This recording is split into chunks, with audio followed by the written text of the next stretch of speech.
take your L's elegantly. Take those L's elegantly. Yes, your boy Alfred, and I'm here to tell you to take those L's, right, elegantly.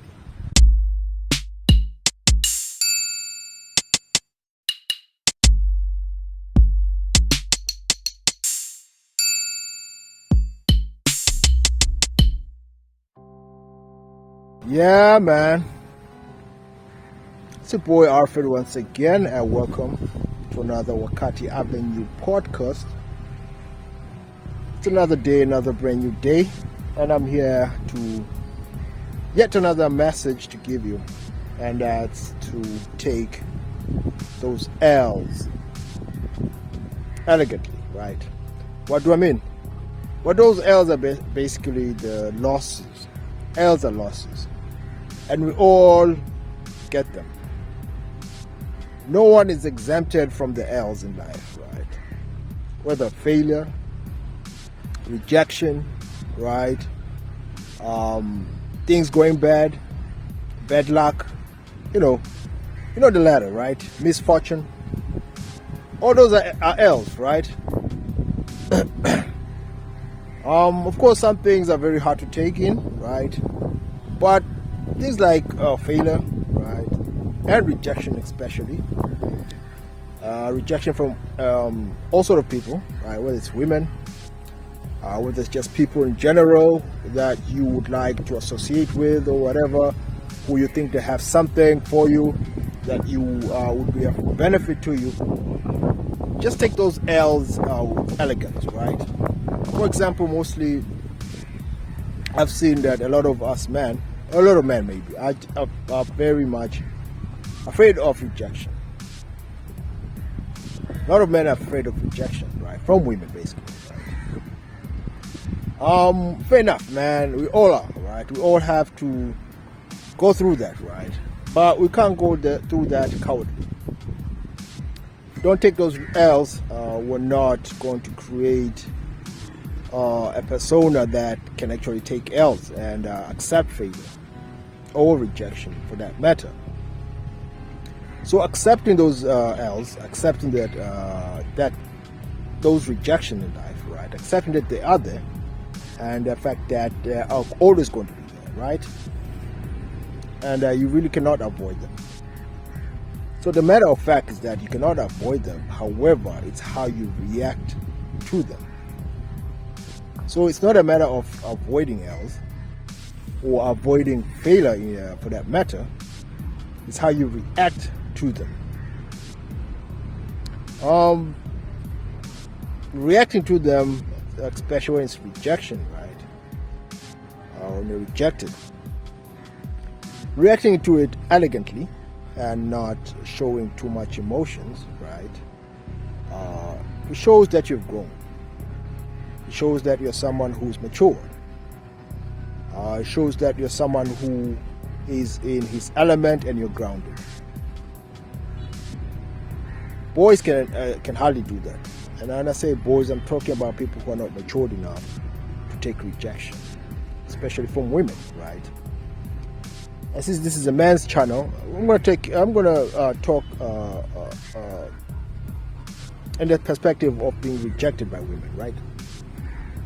If you can't be rejected, listen, I've also been through that, going through that also.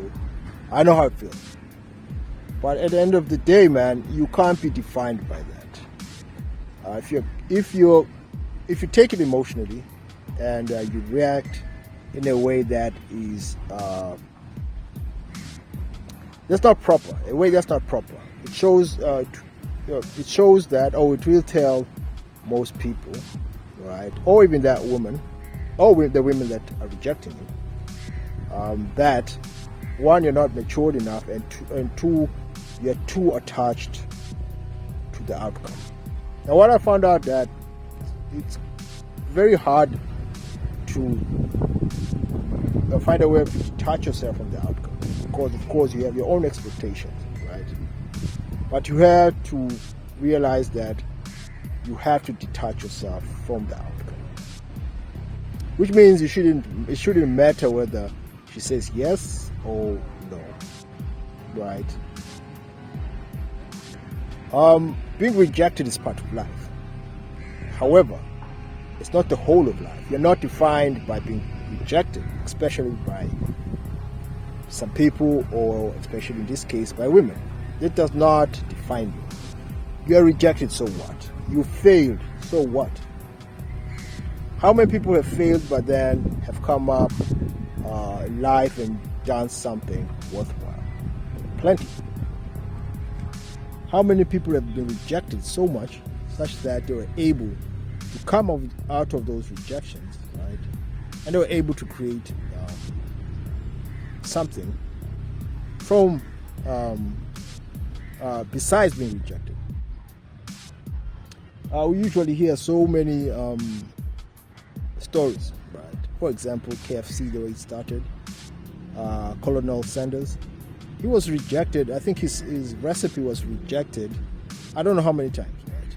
However, he was able to create his own recipe or his own business through that recipe that was was rejected, right?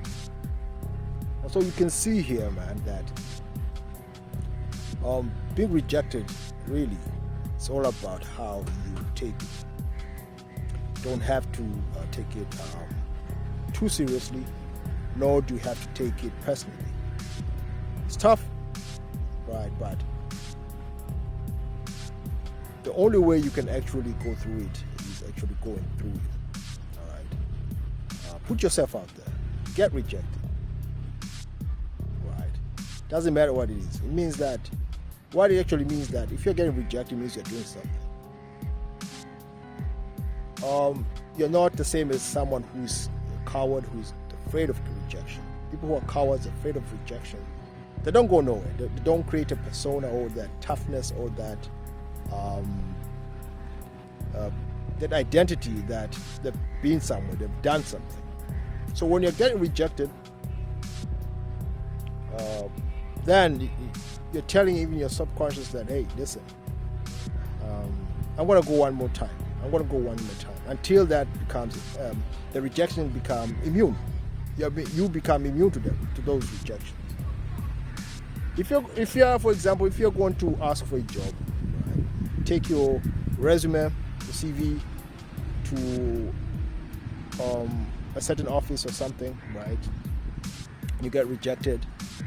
You're not going to stop there, aren't you? You're going to take it somewhere else until something gives, right? Because you're looking for a job. It doesn't matter if one company rejects you. What matters is that, are you going to continue? Are you going to give up? Just because that one or two or three or four companies rejected you.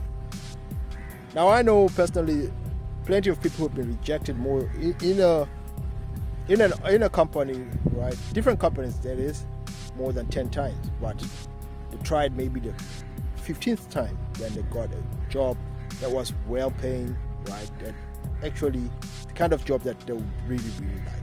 So if that guy had given up on the first or second or third or even fourth or fifth try, where would he have been, right?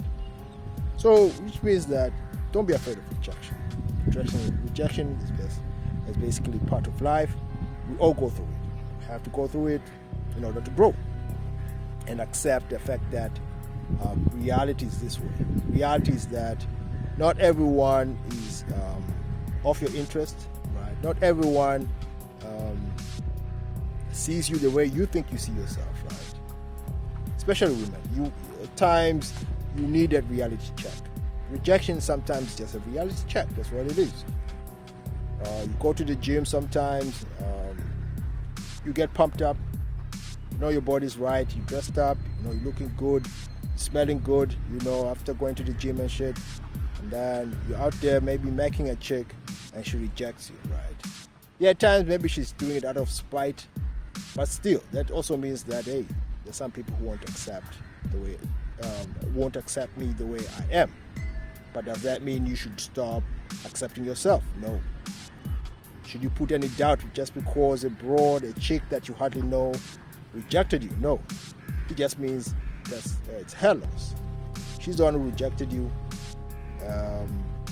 Yeah, I've tried my best to improve myself. Okay, I liked her. I saw what I liked and I went. She said no. Cool. Man, there's 7 billion people in this world, right? Let's take half, at least. What does that mean? 3.5 billion women out there. Are you going to tell me you can't even find 1 or 2? So don't take freaking rejection too personally. It's part of life.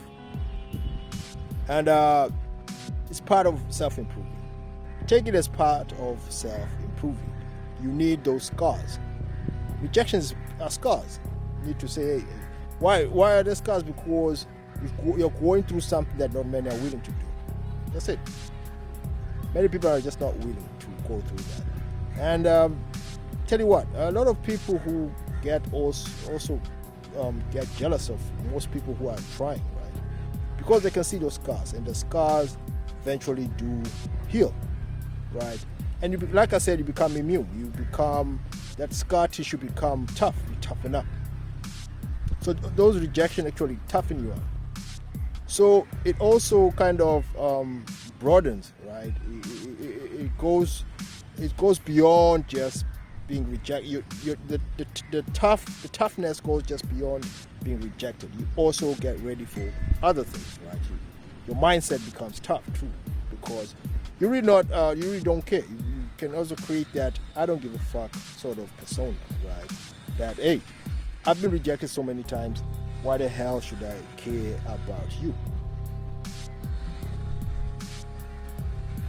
Which in turn, it does kind of create in fact, you're telling your subconscious to detach from the outcome, and that's one of the best ways to actually use those scar tissues. Detach yourself from the outcome. So it doesn't matter if you reject you or you're rejected by people. It does not matter. Why should it? Remember, you're on your path, you're on your vision, you're on your mission, right? You have things to do, right? You have better things to do in this life, right? So having 1 or 2 rejections shouldn't really matter, right? You shouldn't care, in fact. Why should you, right? Yeah, I get it, man. It hurts, but it only hurts if you're attached to it and you get emotional, right? So you shouldn't get too emotional about that. You should really be. Listen, I was listening to this YouTuber, right? And he was saying, make that chick say no, right? Make that chick say no, right? Meaning that you should be looking forward for rejection. Look forward for her saying no. I know it's counterintuitive sort of thinking, but yeah, get her to say no, and not like literally telling her to say no, like forcing her to say no, but hey, be willing to accept that she's gonna say no. You know what I mean? Yeah. So it's been your boy, man, Alfred, and that's what I had for you, man. Always look forward for those rejections. Don't worry about them. Those are scar tissues. And remember, brick by brick, that's how you build things. Brick by brick, slowly but surely. So with that said, I'm out of here and peace.